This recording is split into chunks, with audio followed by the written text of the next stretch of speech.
got a touch of autumn to it now.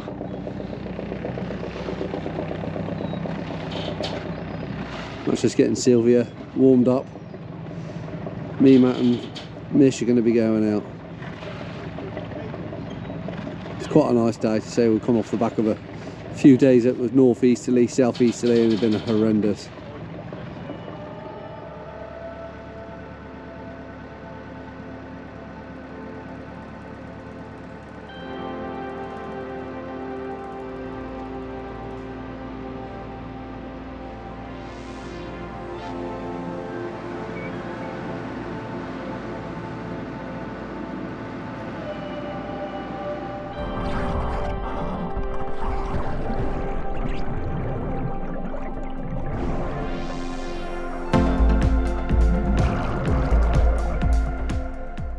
Welcome back below the water. I'm JP Fallais and this is Bailiwick of Guernsey Shipwreck, the channel where you get to go diving for free. Also, we've got a little bit of history on the end of this one as we decided to go for a little swim around the Ozanne steps. You probably know the score by now. We like to go looking for scallops, so let's go and get some scallops.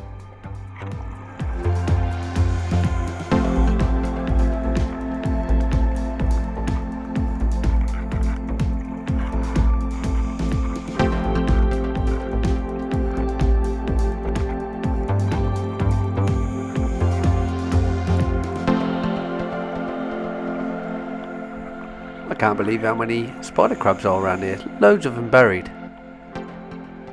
It's not usual for them to be in piles like this, especially this late in the year. Mostly females, and they all look pregnant as well. See this one here, the pouch underneath? Loads of black berries in there. So she's definitely pregnant.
We set off very enthusiastically then, but now we're sort of slowed right down and now we're starting to relax.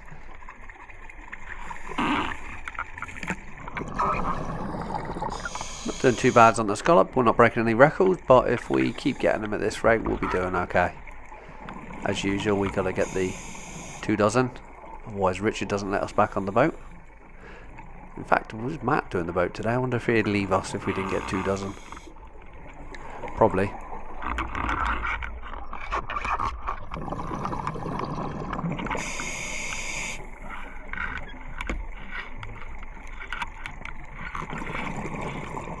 These crabs really don't look like they're in the best of health, especially the females anyway. The males don't look too bad.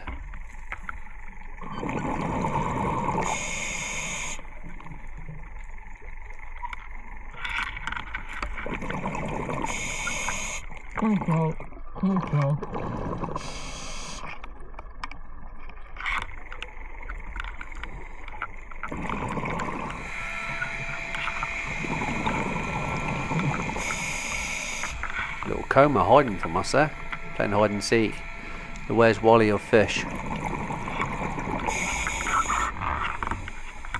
The size of that, it's humongous. Take a few of them.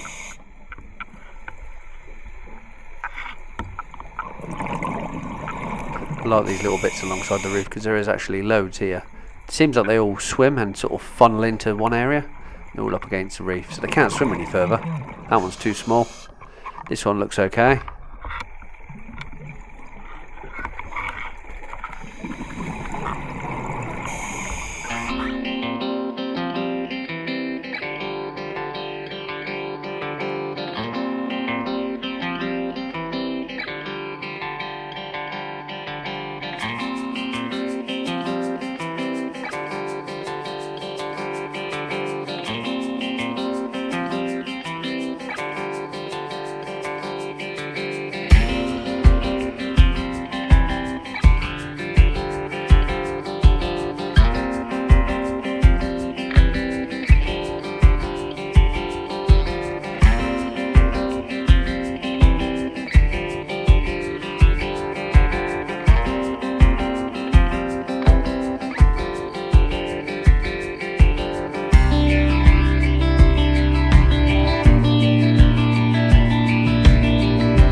That first dive went too quick.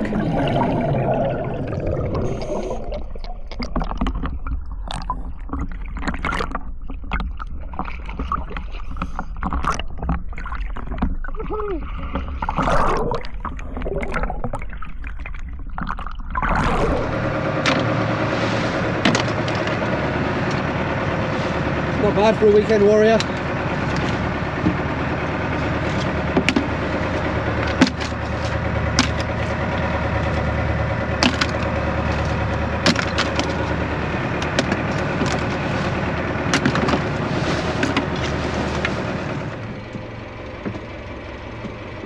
Weather's accurate anyway. Sunny in the morning, 55% rain in the afternoon, 80% overnight.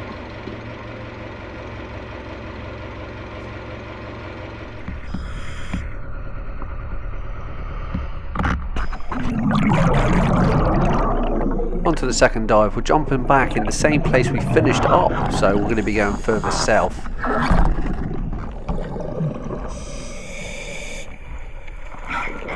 Still got the bits of snot in the water. Don't know what's going on. Sea temperature's still quite high as well. This is a good sign. Straight onto the bottom, straight onto scallops. These are like the sand duney parts. I think it looks like a bit like the moon around here. But look, loads are there, all along here. Some of them are bound to be too small, so we'll be leaving them.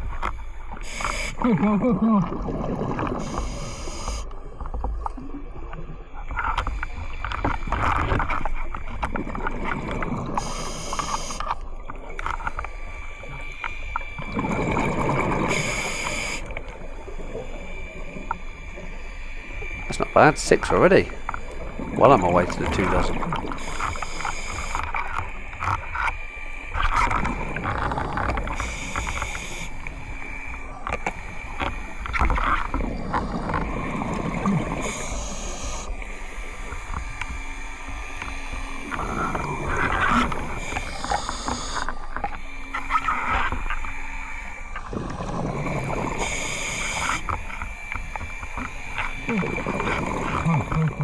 I'm in an hour on that one. I'm probably just going to leave it.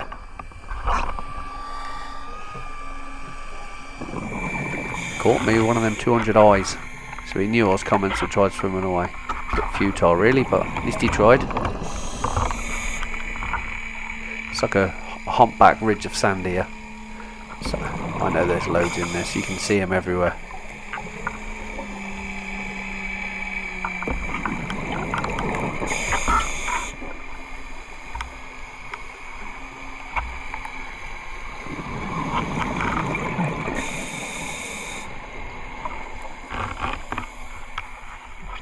We're down to 1 torch unfortunately, because for some reason the battery hasn't charged on the other one.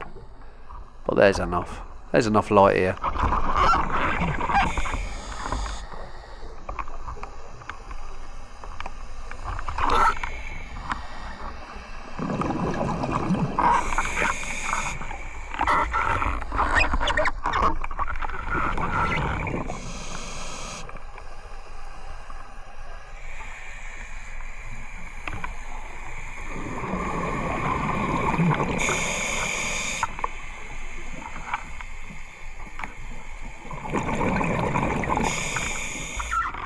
As you know, I always check these stones because one day it could be a stone anchor. Today I wasn't so lucky.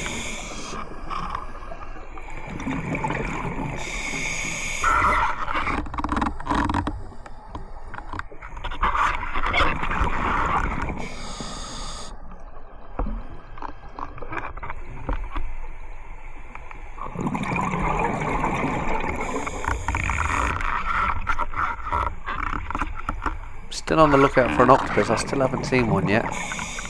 Seen plenty of other cephalopods.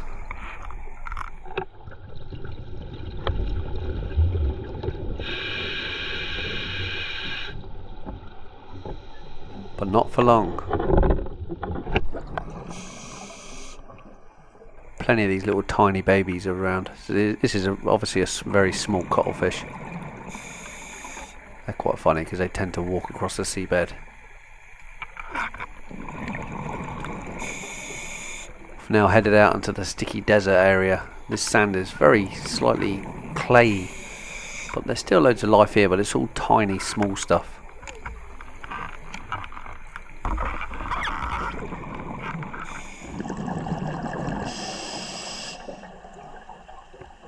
A little hermit crab, but he didn't want to come out.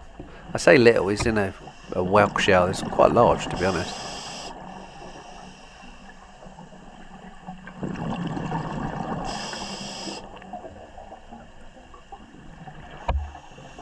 Come on, flip over. We're waiting for you to flip over.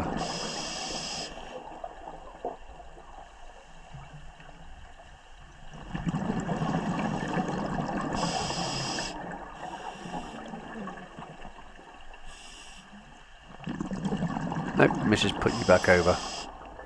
Doesn't want to perform for us today.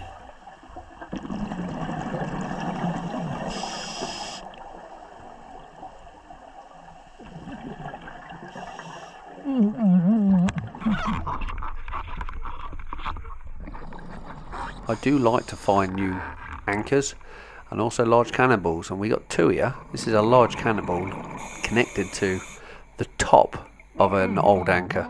So the anchor is very hard to see because it's completely buried, but I can assure you it is an anchor, and it's heading off to the top of the picture now.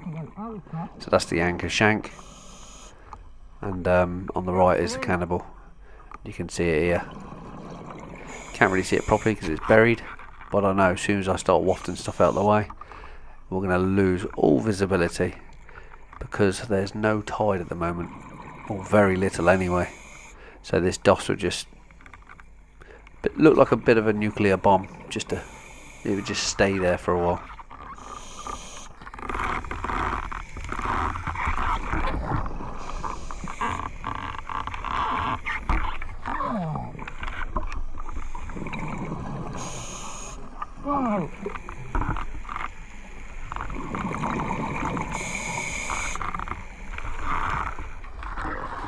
I have managed to dig it out a little bit. This bit is the palm of the fluke at the bottom, and it's quite hard to see. It's connected to something else. There's something else around it. Not quite sure what. Some sort of square box.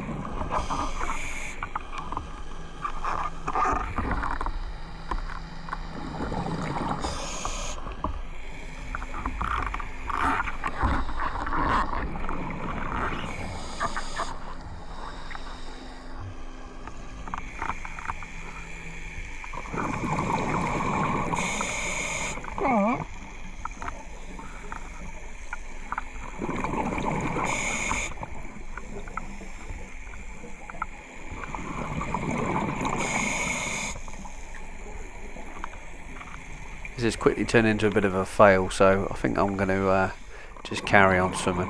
I'm really not going to be able to show Mish anything here. Well, there's the cannibal anyway, and it's not loose. It's attached to it, so they're corroded together.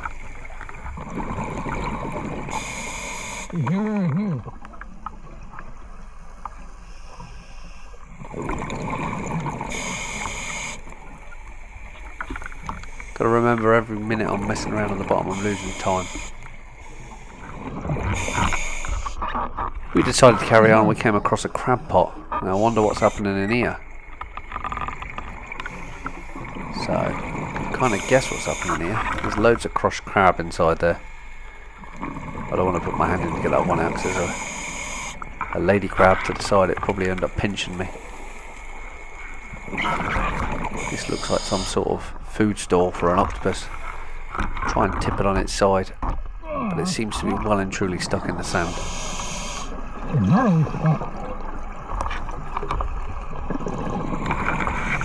1 minute left. It's time we went back to the surface. We've had our fun on this dive now.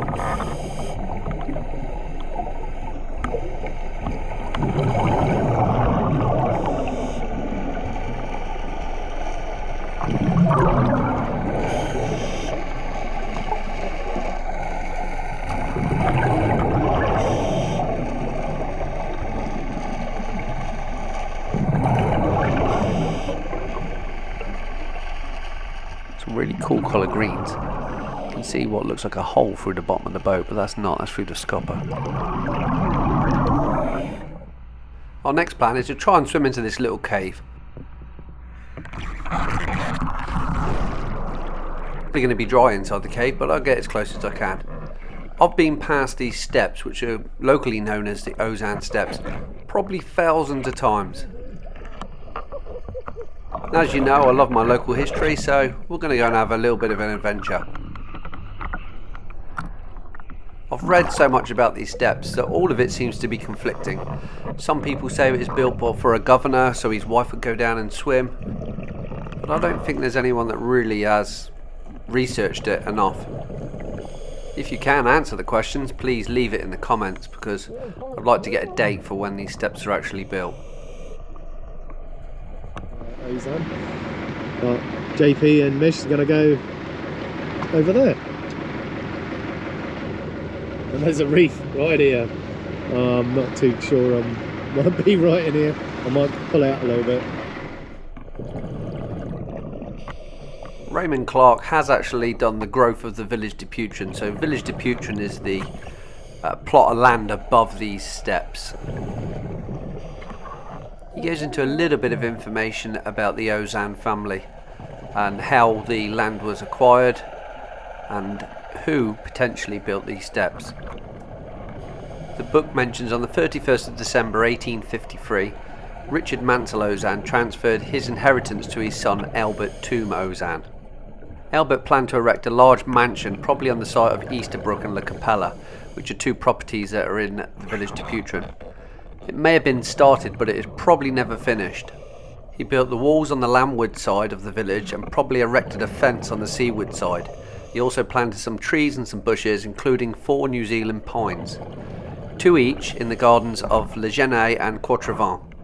These were splendid trees, 2 of which planted lasted until after the occupation, and he also planted fuchsias near Chemin de Putrin. Some granite steps remained in the garden of Jolivet, which led to a gazebo near the cliff path, and from this gazebo granite stairs led to the beach with a small patch of sand still used by bathers, and the remains of a slipway.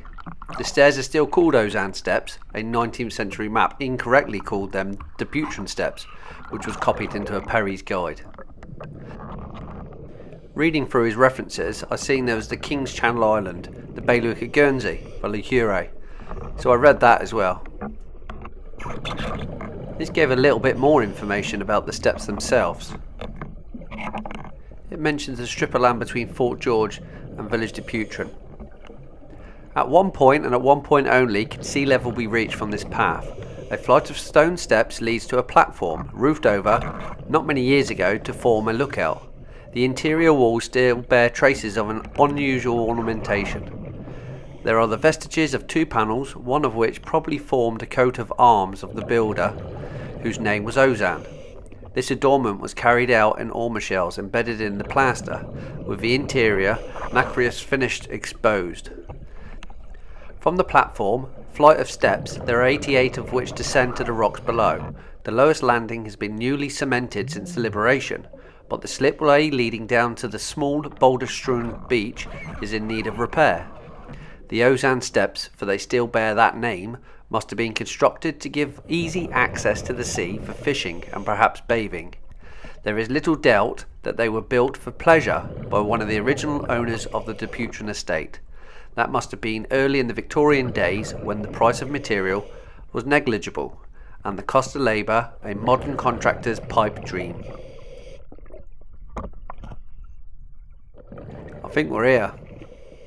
Pop my head up and have a look into the cave. Doesn't look like it goes that far. I want to see how deep it actually goes. I think I'm going to take my fins off and then go for a walk to the back.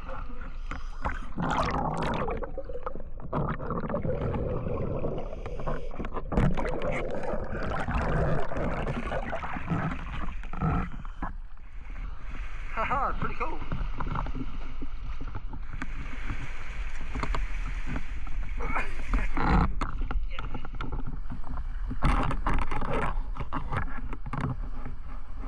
We're in.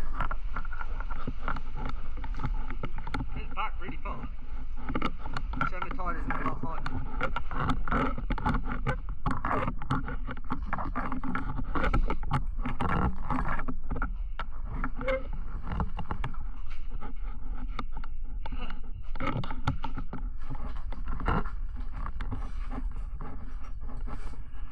Goes in quite far, Mish. I reckon she's pretty deep. I mean, I'm almost at the back of it, but it's dripping all over the place. I'm still in my dog here. Oh.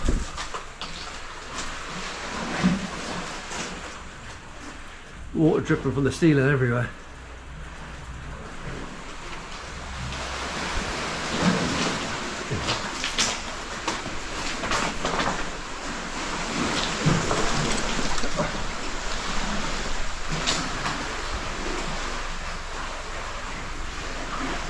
Right, I better go back out. Go and take a look at the stairs, these Ozanne steps from the outside. Oh, a nice picturesque picture there. There's Sylvia waiting out there.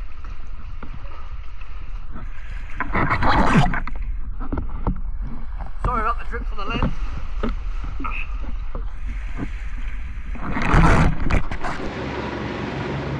Oh, they're right in the cave now, look.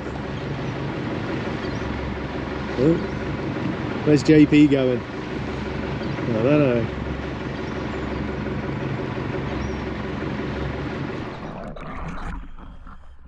One good way to find out how old stuff is check it up on a map. Maps are normally dated, and if it's there on the map, it probably existed. It first appears in 1898. It doesn't show it in 1873, but then again the map wasn't done for that purpose.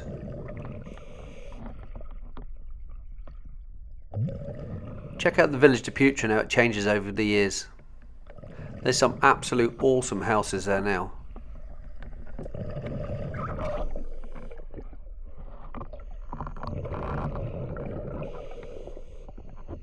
One thing we do know from the maps is it was there in 1898.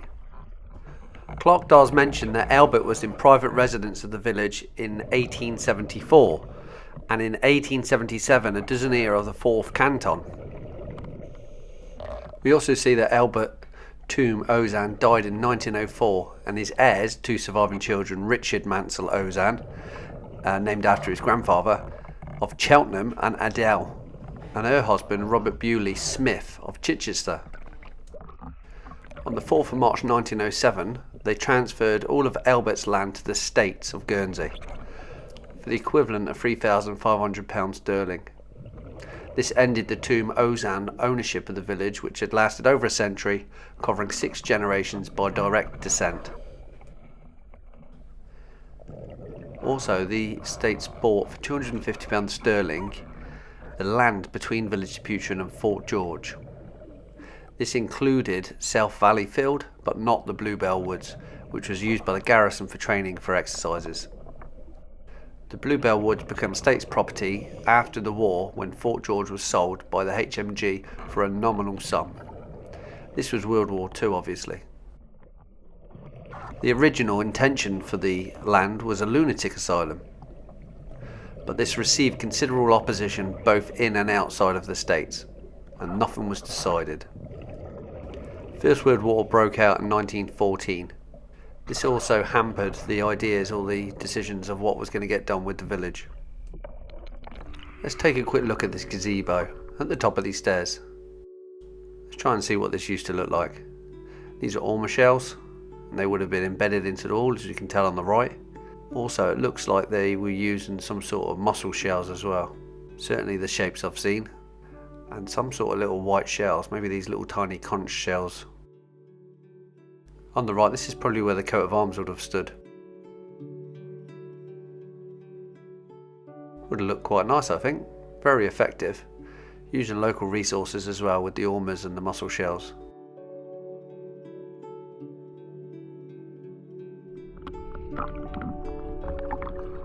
The lunatic asylum idea never took off. Although it does appear the states put quite a bit of effort into designing it.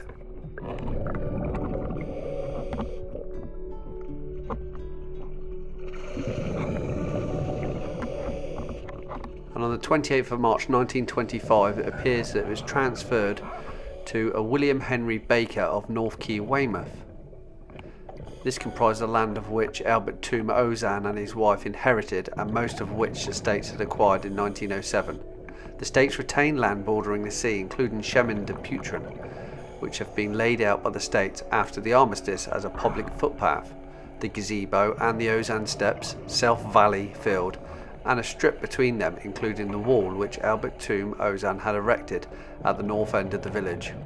The selling price was £5,000 sterling. The states had purchased it for $3,750, plus all the work they'd done over the 18 years of the ownership. The developers and the builders of Village de Putre were Jetsey and Baker of Weymouth. They brought over some skilled workmen from England and set high standards, continuing as the sole builder until at least about 1940.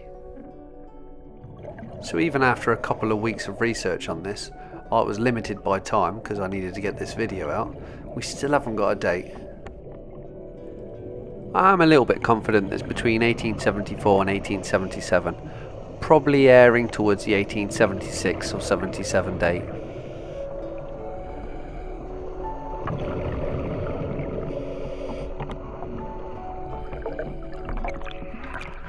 I still haven't shown you these steps from the landward side, so let's take a walk up there.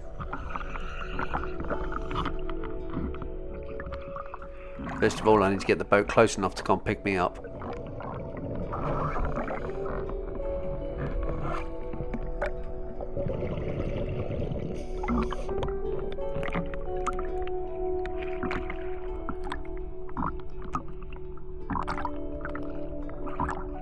I do find it quite hard that no one knows about these steps.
Thank you for your watching as usual, and I'll catch you on the next tide.